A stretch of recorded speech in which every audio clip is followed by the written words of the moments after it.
horário certinho, 2h35. Pessoal, então, muito boa tarde, sejam muito bem-vindos aqui ao nosso segunda parte do nosso dia.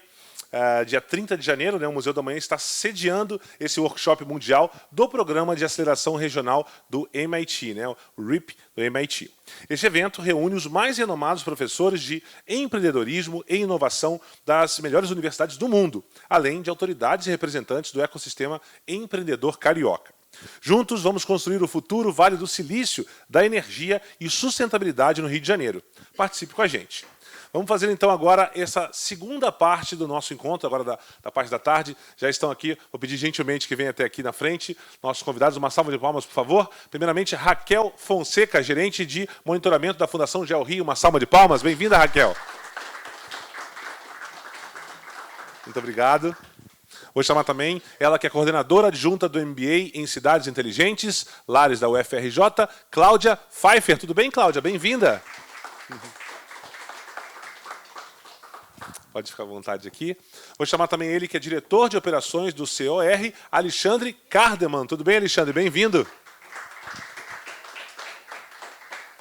E por último, mas não menos importante, ela que é gerente de projetos do MIT RIP, Letícia Freire. Bem-vinda, Letícia, que vai comandar esse papo. Muito obrigado, Lê.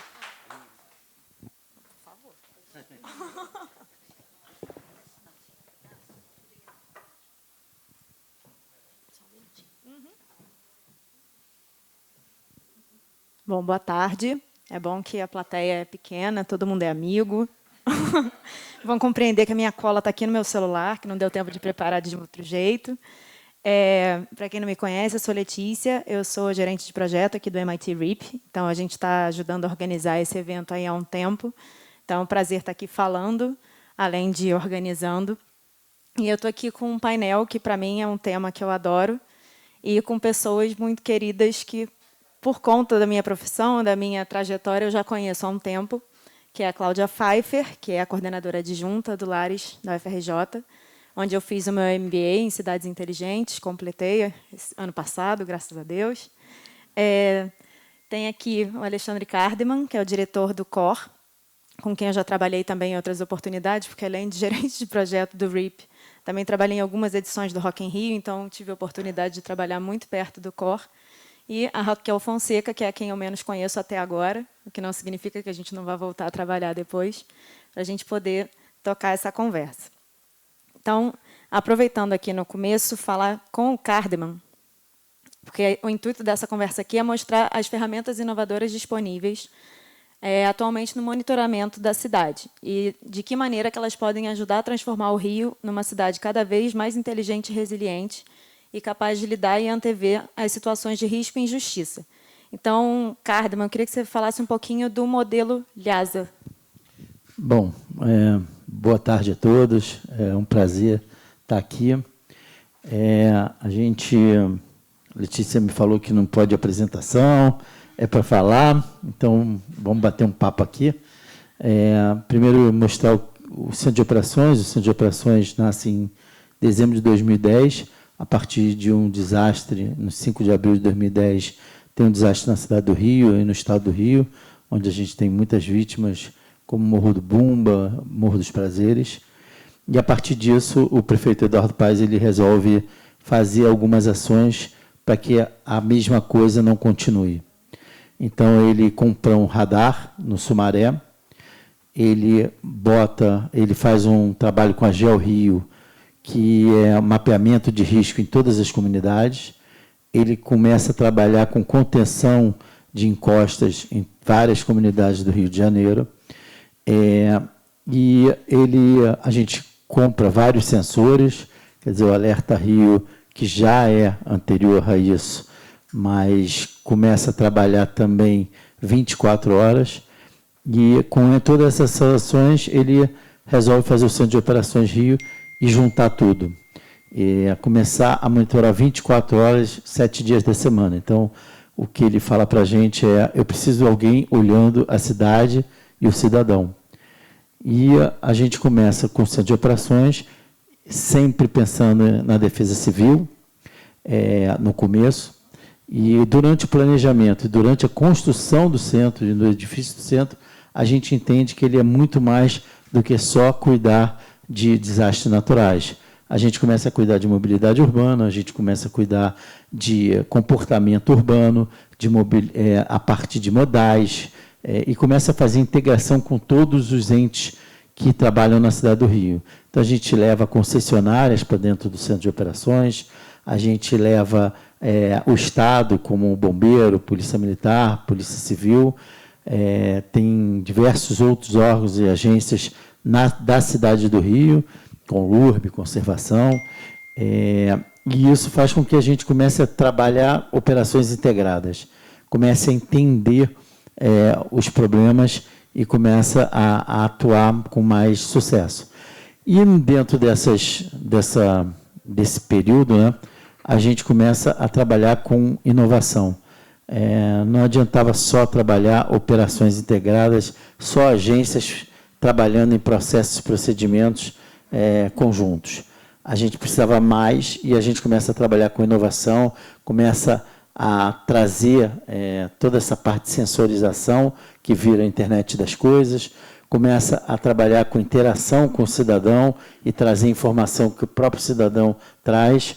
Desde o começo, o Centro de Operações trabalha com a imprensa dentro do Centro de Operações, então essa comunicação com a imprensa ela é gigante, a gente interage o tempo todo com a imprensa, porque é fundamental. A gente tem aí uma visão de que toda a informação e tudo que a gente faz dentro do Centro de Operações precisa estar na mão do cidadão. Uma cidade, para ser inteligente, o cidadão precisa ter informação para ele tomar decisão.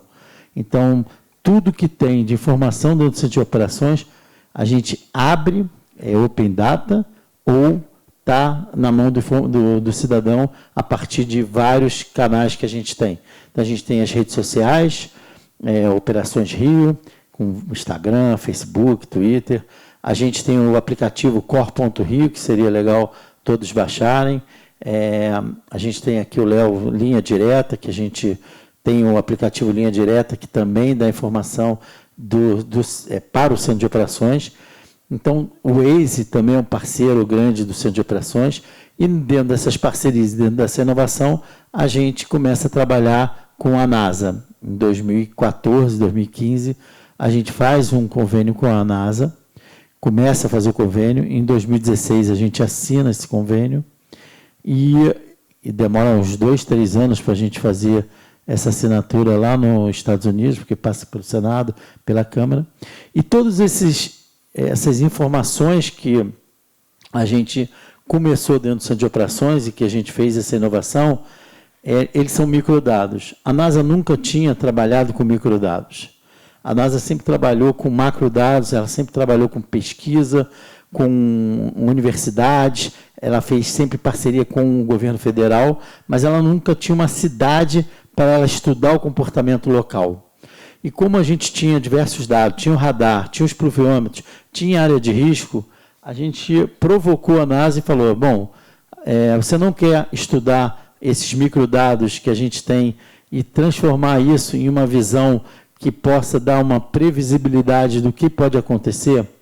E eles toparam isso e a gente começou a fazer toda essa parte de mapeamento de risco na cidade do Rio. Então, quando chove hoje, a gente tem um mapa da NASA, que é mais uma ferramenta para a gente tomar decisão de estágios da cidade e como é que a gente vai atuar na operação da cidade, como vai avisar e mitigar problemas. E a gente, então, faz esse trabalho junto com o IPP e junto com a GeoRio, que está aqui a Raquel, e esse trabalho a gente começa a dar, receber informação deles de prováveis locais que podem ser críticos e que pode ter deslizamento.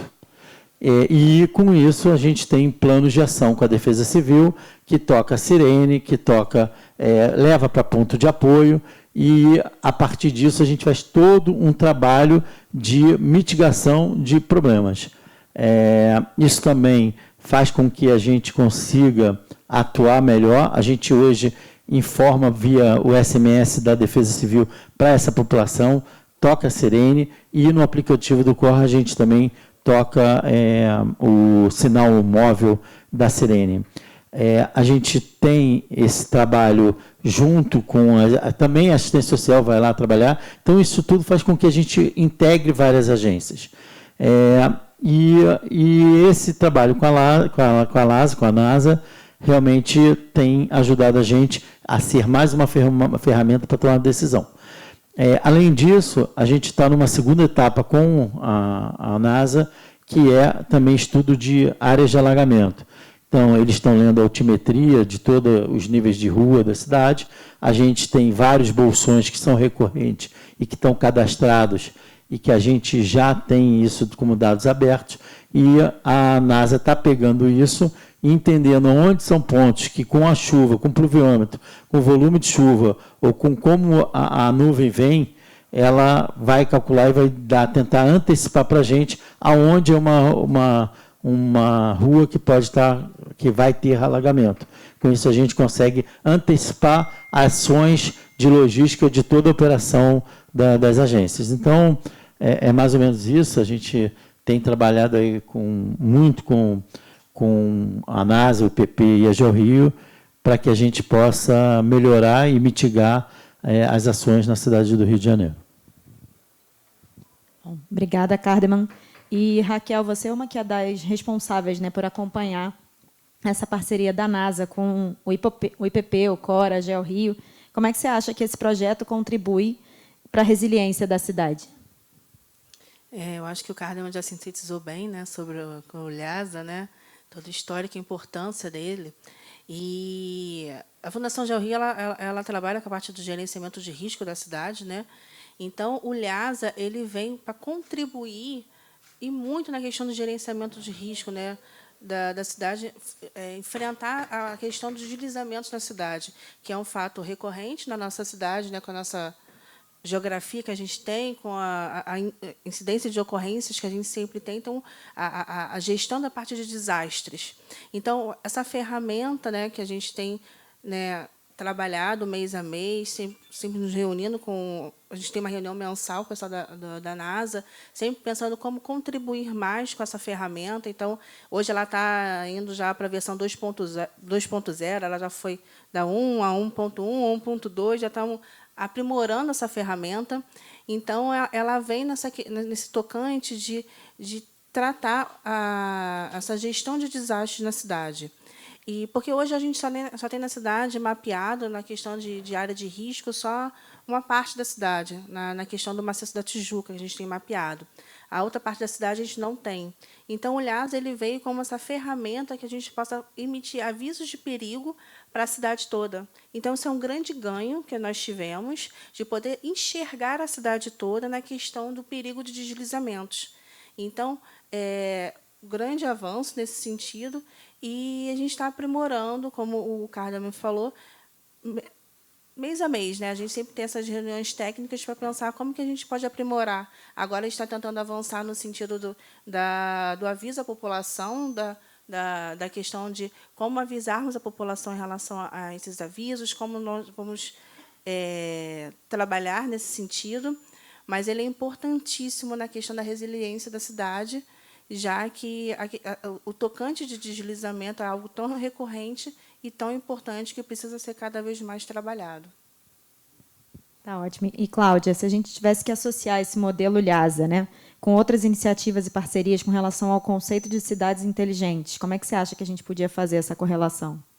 Bom, em primeiro lugar, queria agradecer estar aqui, porque acho toda a iniciativa de criação de ecossistemas de inovação são muito importantes, né? A gente que é da universidade, cada vez que você cria um curso, você cria um ecossistema de inovação. Então, eu tenho bastante experiência nessa criação de ecossistemas, porque eu já criei vários cursos na universidade, fui vendo as coisas acontecerem. Então, parabéns por essa iniciativa. Em relação a eu sou do MBA em Cidades Inteligentes, nós entendemos cidades inteligentes como cidades criativas, colaborativas, inclusivas, resilientes e sustentáveis que têm nas tecnologias digitais aliadas, né? E isso, quando a Letícia me chamou, e eu pensei, bom, e me contou do programa, do modelo, do projeto que eu não conhecia, eu fiquei pensando imediatamente, né, que podia juntar alguma coisa a esse processo, que era, por exemplo, mapear os pontos de acúmulo de lixo, de resíduos, né? Também. Aí eu perguntei, vocês mapeiam pontos de acúmulo de resíduos? Porque isso facilitaria. Ela falou assim, não fazemos isso. Então, existem ferramentas, eu acho, já para fazer esse mapeamento de pontos de acúmulo de resíduos, que é uma coisa que poderia estar junto, porque o resíduo atrapalha tudo, né? Se você pega no caso, né, eles têm o mapeamento de risco de deslizamento, tem mapeamento dos pontos de alagamento. Se você soma, né, o mapeamento de acúmulo de pontos de acúmulo de resíduos, nisso você já vai evitar mais um tumulto na hora que acontece um desastre, além de melhorar a qualidade de vida da população. E aí eu perguntei também para ela, bom, vocês estão mapeando as favelas também, né? Porque as favelas, eu trabalho na Rocinha no momento, a gente está criando lá também tem um ecossistema de inovação, a FAPERJ está criando um parque de inovação social e sustentável na Rocinha, reunindo 26 projetos nessa direção. Tem sido super interessante essa experiência. E uma das coisas que você entra na Rocinha você vê é, de fato, a quantidade de lixo acumulada em vários pontos. E eles relatam que, quando chove, vai o lixo todo, né, junto. E a gente está até fazendo um projeto piloto, começando agora num ponto, para ver se a gente consegue resolver um ponto, né, para tentar que isso sirva de exemplo, porque o que a gente está vendo lá é que tem uma logística, isso que eu percebi, tem uma logística já de tratamento disso. Não precisa inventar a roda, é só potencializar aquela logística. Então, a gente está tentando fazer isso, então, acho que isso também se somaria, se você der atenção nessa ferramenta, também para as favelas, e incluindo esse ponto. E aí, o outro ponto que eu fiquei pensando é que, já tem tudo isso, tem formas de comunicação também. Formas de comunicar, porque tem esse troço aqui gritando. Formas de comunicação. Como é que você vai comunicar? Você tem a informação, a informação chega para a prefeitura, como é que você comunica, né? Na cidade até funciona, né? Muitas coisas que a gente recebe, eu recebo os avisos do COR, né, do que está acontecendo, mas nas favelas não é tão simples, né? E aí eu acho que uma outra coisa que pode agregar é pensar em sistemas, podem ser vários, de comunicação com a população para avisar, que não sejam só alarme, porque, às vezes, também existem outras possibilidades. Eu me lembro de Paraisópolis, em São Paulo, quando teve a pandemia, não sei se vocês souberam desse caso, que uma produtora cultural criou um sistema de comunicação. Eles mapearam a Paraisópolis e empossaram 658 presidentes de rua. E ela ficou sendo o contato, o WhatsApp dela, tanto que eles chamavam que era de SAMU local. Ela conseguiu, por WhatsApp, com 658 presidentes de ruas, gerenciar a pandemia no seu início, fazendo os atendimentos e doações. Então, existem um monte de possibilidades, né, para você facilitar essa comunicação e fazer com que essa informação chegue mais rápido. Uma outra coisa que eu gosto de citar sempre, porque eu queria que alguém fizesse isso em tudo quanto era lugar, estava falando com o Carden, que é andar com... lá em Curitiba, eles põem as mulheres que estão sob proteção por causa de violência, elas andam com um botão de pânico. E aí, se a pessoa que ameaça chega, o agressor chega, elas acionam o botão, imediatamente toca no core lá da muralha digital, que se chama lá, e não precisa nem fazer nenhum registro, eles acionam a polícia para ir imediatamente socorrer essas mulheres, e eles falaram que, a partir disso, não perderam mais mulheres, que chegam a tempo, né? Então, eu fiquei pensando, por que não usa esse botão de pânico? Me lembrei também de um desafio COR que eu tive lá, que tinha essa proposta de pegar um botão de pânico e distribuir para as pessoas que têm dificuldade de acessibilidade, e aí elas andarem com isso para ajudar a localizar em momentos de risco. Então, tem muitas possibilidades. Então, eu fico pensando em como, quando ela me trouxe essa questão, pensei, bom, vamos pensar, né? Porque é só pensar, selecionar o que já existe, que eu parto muito desse princípio, já existe muita coisa, né? A gente que está nesse campo das cidades inteligentes, a gente sabe que tem muitas tecnologias já para favorecer a solução de problemas. Então, o que a gente precisa é de investimento para desenvolver isso e poder manter esses resultados de forma sustentável, porque o que me preocupa muito é que tem muita coisa que acontece, mas não se sustenta. E aí não adianta, né? Então, essa é a minha primeira contribuição aqui. Já passei do meu tempo, sinto muito. Mas é isso. Não existe isso de tempo. A gente só tem que cumprir o final. O durante está tranquilo. Eu queria aproveitar, já que aqui é esse espaço, né, um pouco mais intimista, que a gente pode contar com a participação do público, eu queria aproveitar para ver se alguém tem alguma pergunta, se quer fazer. Em relação ao que você falou, isso já existe, a gente já tem isso, a implementação já foi feita. O que acontece hoje é que o Estado, que no caso da polícia, o COR, hoje a gente é o canal oficial do COR, o COR aceita muito bem isso, a gente já tem, a gente é um canal oficial do Centro de Operações Rio, a gente é o único aplicativo do mundo que faz o que a gente faz, registrado pela Apple, registrado pela, a gente é o único que organiza tudo, só que o grande problema são as autoridades. Esse é o grande problema. Então, assim, falar que a gente tem, a gente pode aproveitar, a gente pode. A gente aproveita, a gente se banca, a gente faz isso. Via Direta, que é o aplicativo que o Carlos até comentou, faz isso. A gente salvou 5 mil vidas na pandemia, entre pessoas. As autoridades, não sei, só me dá trabalho, não sei o que. Então, assim, eu acho que também existe um lado, e aí eu acho que discutindo com vocês, que são, entre aspas, não do outro lado, né, mas do lado mais institucional, de bater na porta da polícia e falar assim, cara, a gente está salvando vidas, por que isso não pode ser feito? O COR, por exemplo, adotou isso e a gente consegue dar informação para o Centro de Operações Rio. Agora a gente quer fazer também o contrário, porque o WhatsApp liberou para fazer comunidades, então a gente também vai poder fazer isso via o negócio. Então, tudo isso existe, tudo isso tem. O que acontece é o seguinte, como é que a gente monta essa cadeia? Porque ninguém quer se envolver. E você fala, legal, tá, aí você vai, desculpa, fala, legal, mas na hora de se envolver, não se envolve.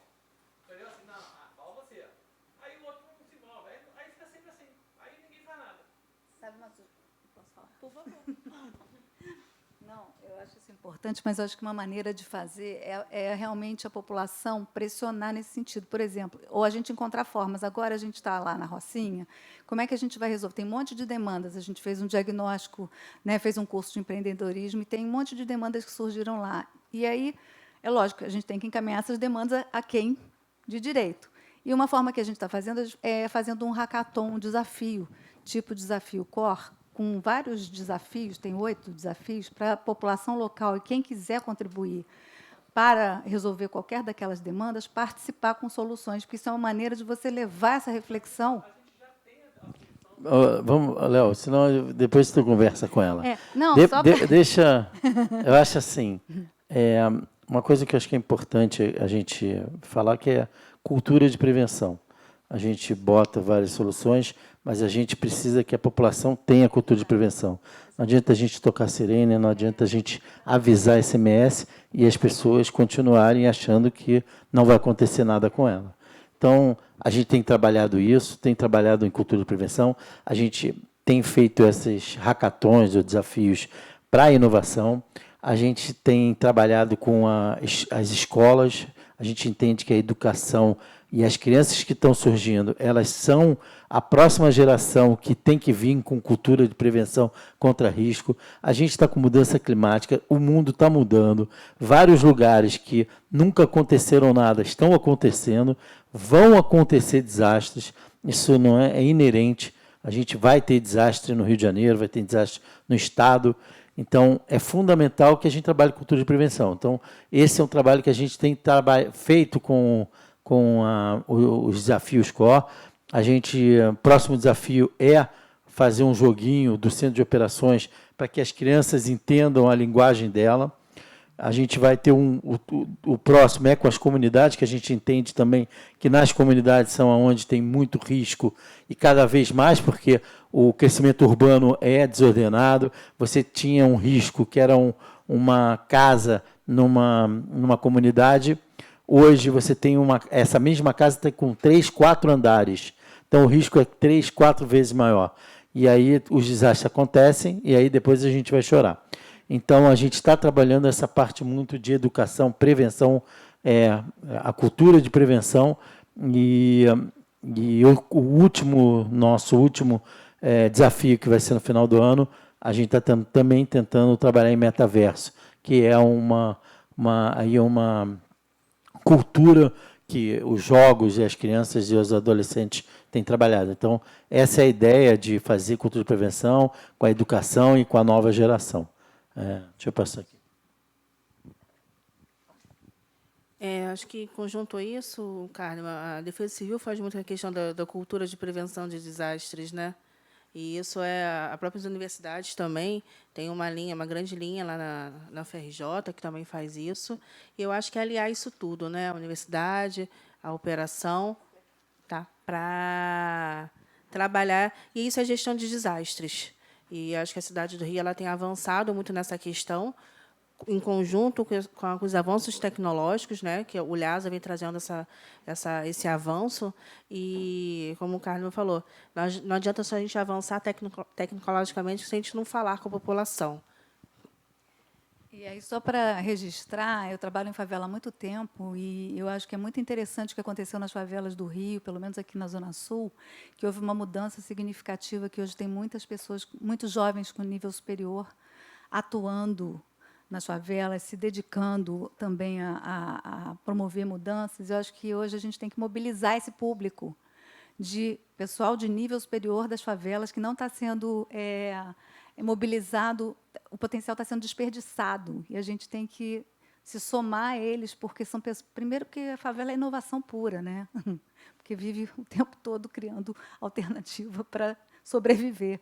Então, eu queria deixar isso aqui registrado, a importância da gente mobilizar esses jovens que já estão formados nas universidades, capacitando, fazendo deles pontes para a transferência de conhecimento e informação.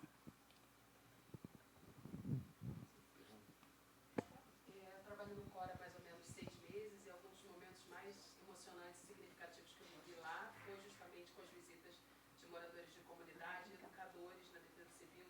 A gente teve a visita do pessoal do Voz da Comunidade, que hoje faz parte da nossa imprensa, eles replicam as nossas notícias. E também eu queria falar sobre o simulado também que houve lá, de repente, um pouquinho, né, acho que as pessoas se interessariam em saber, simulados com os diretores de escola, os professores e servidores. A gente tem alguns simulados, né, a prefeitura faz, a Defesa Civil, no caso, né, alguns simulados nas comunidades. Acho que também isso é importante, um ponto, né, além das questões internas, né, faz alguns simulados nas comunidades, em áreas que a gente tem nosso sistema de alarme sonoro, e são programados simulados para que a população possa saber o que fazer na hora da chuva, que é muito a questão da comunicação. A comunicação ela é super importante na prevenção de desastres. Então, a população precisa estar treinada para saber, choveu, eu estou em área de risco, o que eu faço? Então, a Defesa Civil faz isso de uma forma contínua, esses simulados, e também tem trazido para o COR, né, junto aos gestores, aos educadores, que também possam ter suas escolas em área de risco e saber o que fazer. Então, isso é uma experiência que a gente vem tendo desde 2011, desde que foi implementado o sistema, e que vem trazendo muito sucesso. Desde 2011 até hoje, até 2019, nós tínhamos zerado o número de óbitos por questão de deslizamentos na cidade. Tudo fruto essa questão da comunicação, a questão também das obras de mitigação que foram feitas desde então, desde 2010 para cá. Então, vem trazendo bons frutos para a cidade. Só assim, é importante falar que a cidade do Rio não é para amador. A gente tem de tudo, acontece de tudo nessa cidade, e as pessoas acreditam na gente. A gente tem uma parceria com a NASA, com a primeira parceria do Waze no mundo, a gente tem parceria com a Google, com a Amazon. As pessoas acreditam no que a gente está fazendo, nesse ecossistema de inovação, e juntando as faculdades, organizações não governamentais, com a experiência que o COR tem e com os engenheiros que tem dentro da cidade do Rio de Janeiro. A gente está num período de que, se a gente perder, a gente está com muita gente para aposentar na prefeitura. Muitas pessoas que têm um conhecimento absurdo da cidade do Rio de Janeiro, que conhecem toda a cidade. Se a gente não aproveitar essas startups, se juntar com a mentoria e trazer isso, a gente vai perder, vai ter um gap de experiência em que a gente pode trabalhar em inovação e até melhorar o conhecimento deles. Então, são plataformas e tecnologias que existem e que a gente tem que buscar e trazer para dentro do centro de operações. É isso que a gente tem tentado fazer e trazendo aí para esses desafios, fazendo um laboratório de inovação. Então, a gente está procurando fazer essa interação entre o velho e o novo. E aí a gente chama aí de o centro de operações da nova geração. Eu acho que é isso. Então, nosso tempo agora realmente acabou. O Cardeman praticamente resumiu a metodologia do RIP em uma frase, que é exatamente juntar as 5 pontas, né, empreendedores, governo, investidores, as universidades e grandes corporações, para a gente conseguir, integrando tudo, gerar esses ecossistemas de inovação. E, no caso das cidades inteligentes, principalmente através da informação e da comunicação. Então, acho que é isso que fica como mensagem aqui hoje. Obrigada.